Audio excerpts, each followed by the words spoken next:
मैं N K sir अपने YouTube channel पे आपका स्वागत करता हूं। पिछली वीडियो में आपका इतना सारा प्यार मिलने के लिए पहले मैं आपको धन्यवाद देता हूं। जैसा कि मैंने आपसे कहा था कि अगर आपने इस वीडियो में हमें प्यार दिया तो मैं दूसरा वीडियो बनाऊंगा। तो मैं आज अपने चैनल पे दूसरी वीडियो लेके आया हूं। हम लोग पिछले वीडियो में पढ़ लिए थे आवेश किसे कहते हैं और हमने पढ़ा था विद्युत धारा किसे कहते हैं, और हमने आवेश के मात्रक कूलाम और विद्युत धारा के मात्रक एम्पियर तक पढ़ा था। उसका अगला जो हमारा टॉपिक है उसमें जो हेडिंग है उस हेडिंग का नाम है विद्युत परिपथ, जिसको इंग्लिश में इलेक्ट्रिक सर्किट कहते हैं। तो अब हम जानेंगे कि विद्युत परिपथ किसे कहते हैं। तो विद्युत धारा के सतत तथा बंद पथ को विद्युत परिपथ कहते हैं। यह डिफिनीशन हुआ किसका? विद्युत परिपथ का। जैसे मान लीजिए कोई भी अगर पथ है जिसमें हमने एक कुंजी लगा दिया, इसमें एक बैटरी लगा दिया, प्लस वाला थोड़ा बड़ा रहता है, छोटा जो होता है माइनस वाला होता है, ऐसे जोड़ दिया। उसके बाद से हमने इसमें कोई एक बल्ब ही लगा दिया या कोई ऐसा उपकरण, कोई रेजिस्टेंस लगा दिया जहां धारा खर्च हो रही है। तो ये पूरा अगर क्लोज है, बंद है, जिसमें करंट का प्रवाह हो सके, तो इसको हम विद्युत परिपथ कहते हैं। विद्युत परिपथ में स्विच आता है, बोर्ड आता है, बैटरी आती है, कोई रेजिस्टेंस आता है जहां धारा खर्च होती है। तो इस पथ को हम क्या कहते हैं? विद्युत परिपथ। यहाँ लिखा हुआ है वर्ड है सतत तथा बंद, मतलब बंद का मतलब वो उसमें करंट का प्रवाह होना चाहिए। ठीक है, तो उस पथ को क्या कहेंगे? विद्युत परिपथ। जैसे आप जिस रास्ते पे चलते हैं उसको पथ कहते हैं, वैसे जिस माध्यम से करंट चलता है अगर वो क्लोज पथ है तो उसको हम क्या कहेंगे? विद्युत परिपथ कहेंगे। उसके बाद हम लोग बताए थे आपको कि इसके आगे की एनसीईआरटी में उदाहरण दिया है, हम उसको करेंगे। जैसे उदाहरण में है किसी विद्युत बल्ब के तंतु में से 0.5 एम्पियर विद्युत धारा 10 मिनट तक प्रवाहित होती है। तो हमसे पूछा है विद्युत परिपथ से प्रवाहित आवेश के परिमाण का परिकलन कीजिए। देखिए परिमाण का मतलब यहाँ हुआ आवेश के आंतरिक मान का क्या करना, हमें परिकलन करना, बताना कितना होगा। तो जैसे मैंने आपको बताया कि विद्युत धारा तो पढ़ चुके हैं, आवेश के परिमाण का परिकलन करना है, बहुत सीधी सी बात है। देखिए सबसे पहले न्यूमेरिकल को करना है, तो क्या करना है? जो दिया है वैल्यू उसको बस नोट कर लीजिए।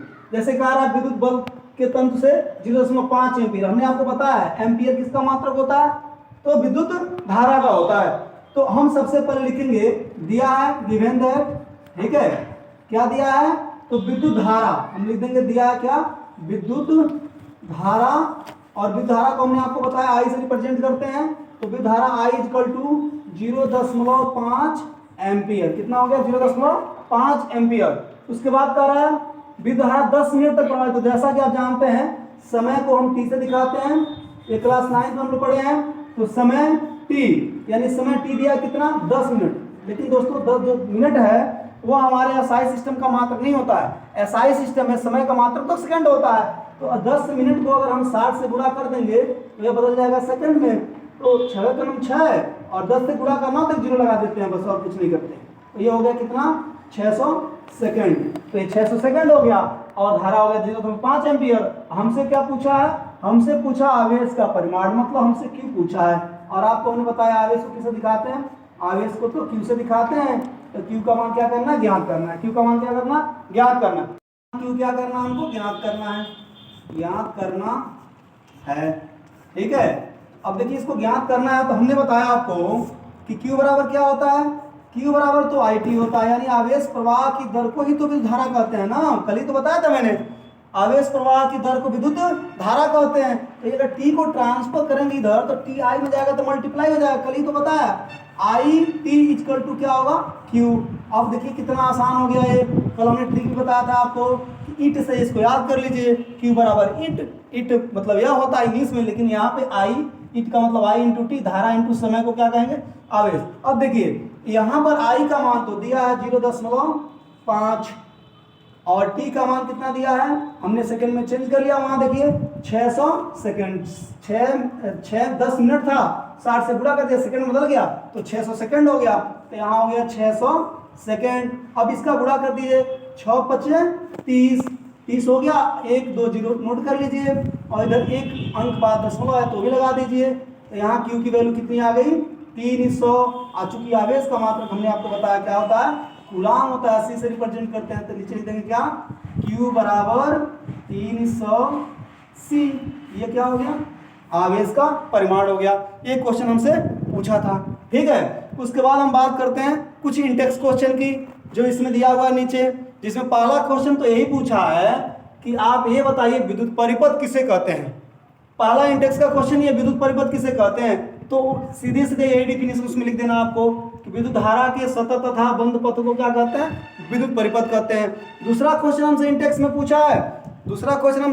पूछा है कि आप ये बताइए विद्युत धारा का मात्रक क्या होता है, या विद्युत धारा के मात्रक को परिभाषित कीजिए। तो विद्युत धारा के मात्रक को दोस्तों परिभाषित करने के लिए सबसे पहले तो आप उसका फॉर्मूला लिख लीजिए कि आवेश प्रवाह की दर को विद्युत धारा कहते हैं। आप यही सोचिए अगर आवेश का मान 1 कूलाम हो जाए, कितना हो जाए, Q = 1C, यानी आवेश का मान 1 कूलाम हो जाए और समय जो t है वो कितना हो जाए, वह 1 सेकंड हो जाए। कितना हो जाए दोस्तों, 1 सेकंड। अगर आवेश का मान 1 कूलाम हो जाए और समय 1 सेकंड हो जाए, तो अगर हम यहाँ पे Q के जगह पे 1C रखेंगे और t के जगह पे 1 सेकंड रखेंगे, तो 1 में 1 से डिवाइड करें 1 आएगा, तो I का मान क्या आएगा, 1 एम्पियर। इस प्रकार से हम कह सकते हैं कि विद्युत धारा 1 एम्पियर किसे कहेंगे, तो हम उसका डिफिनेशन दे सकते हैं कि अगर किसी चालक तार में 1 सेकंड समय में अगर 1 कूलाम आवेश प्रवाहित हो जाता है तो विद्युत धारा का मान कितना होता है, 1 एम्पियर होता है। तो डिफिनेशन बन गया कि एकांत समय अंतराल में या 1 सेकंड में ऐसे लिख देंगे आप, 1 सेकंड में किसी चालक तार से 1 सेकंड में किसी चालक तार से यदि 1 कूलाम आवेश प्रवाहित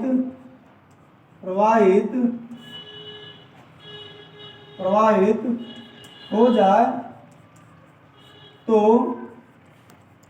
विद्युत धारा का मान 1 एम्पियर होता है।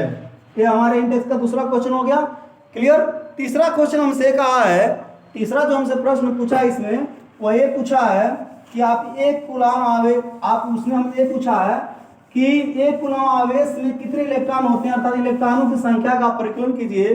1 कूलाम आवेश में इलेक्ट्रॉनों की संख्या का क्या करना, हमको परिकलन करना, बताना कितने इलेक्ट्रॉन हैं 1 कूलाम आवेश में, उसी का क्या करना, हमें परिकलन करना है। तो आइए देखते हैं उसको भी। जैसा देखिए हमने जो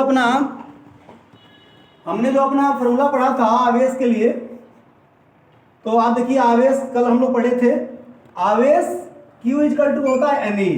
अब यहाँ देखिएगा एक सिद्धांत है आवेश का, इस सिद्धांत को हम आवेशों के क्वांटीकरण का सिद्धांत कहते हैं।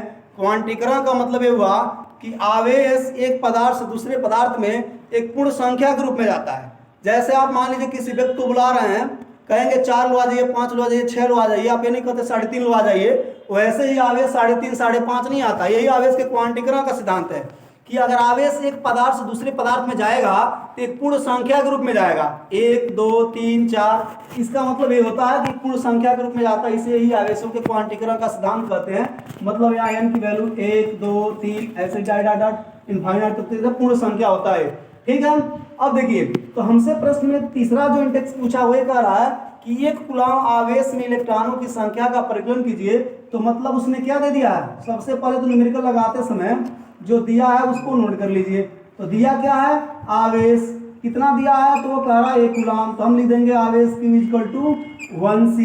क्या पूछा है, इलेक्ट्रॉनों की संख्या का परिकलन, तो हम लिख देंगे n बराबर ज्ञात करना है। चूंकि हम जानते हैं E बराबर 1.6 × 10⁻⁻19 कूलाम आवेश होता है, यही का मान होता है। अब ये मान इसमें इक्वेशन में रख के और हम n का मान का क्या करेंगे, परिकलन करेंगे। तो चलिए रखते हैं, Q की तरफ रखिए 1C = n की वैल्यू ज्ञात करनी है, हमें फाइंड करनी है, और E की जो वैल्यू है 1.6 × 10⁻⁻ कितना है, -19, ठीक है, कूलाम दिया है। अब इसको आप इधर लेके आएंगे तो ये इधर आएगा तो क्या हो जाएगा, डिवाइड, तो 1/1.6 × 10⁻⁻19 = n।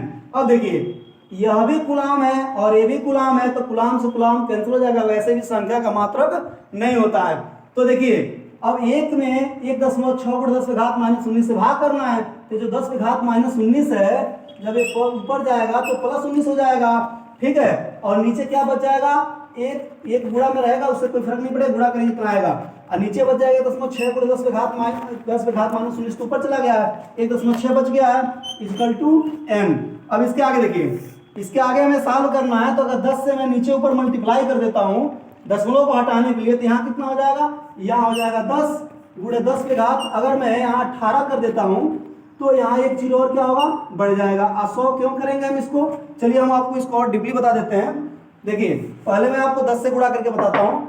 अगर 10 से गुणा करेंगे, यहाँ करते हैं, तो 10 से गुणा करेंगे हो जाएगा 10 गुणे 10 पे घात 19 इक्वल टू अपॉन 1.6 इंटू 10 से ऊपर मल्टीप्लाई किए हैं, ऊपर तो 10 हुआ है, और नीचे करेंगे तो ये क्या होगा, दशमलव हट जाएगा इक्वल टू m। तो ऊपर हो गया 10 और नीचे हो गया कितना, 16। अब यहाँ देखिए, यहाँ क्या है, 10 पे घात 19 है, अगर यहाँ से एक 10 इसको दे देंगे तो कितना हो जाएगा, 100, क्योंकि 10 में 16 से भाग करेंगे तो वैल्यू दशमलव में आएगी, इसलिए जीरो यहाँ ट्रांसफर कीजिए, ये 100 हो जाएगा, और 10 पे घात कितना हो जाएगा, 18 इक्वल टू क्या, n। अब आपको क्या करना है, 100 में 16 से भाग कर देना है, भाग कर दीजिए, 16 छक्के 96, तो 16 छक्के 96, बच जाएगा 4, भाग तो जाएगा नहीं, दशमलव लगा देंगे तो 4 के आगे जीरो उतरेगा तो 40, तो 16 दूना 32, तो बच जाएगा 8, तो 16 पच्चे 80, अब गुणे 10 पे घात कितना, 18। इतने इलेक्ट्रॉन क्या हो जाएंगे, एक कूलाम आवेश को परिकलन कर, एक कूलाम आवेश में इतनी इलेक्ट्रॉनों की संख्या होगी तो उसको क्या कहेंगे, कूलाम। वैसे भी एक कूलाम जो आवेश होता है वो बड़ी वैल्यू होती है।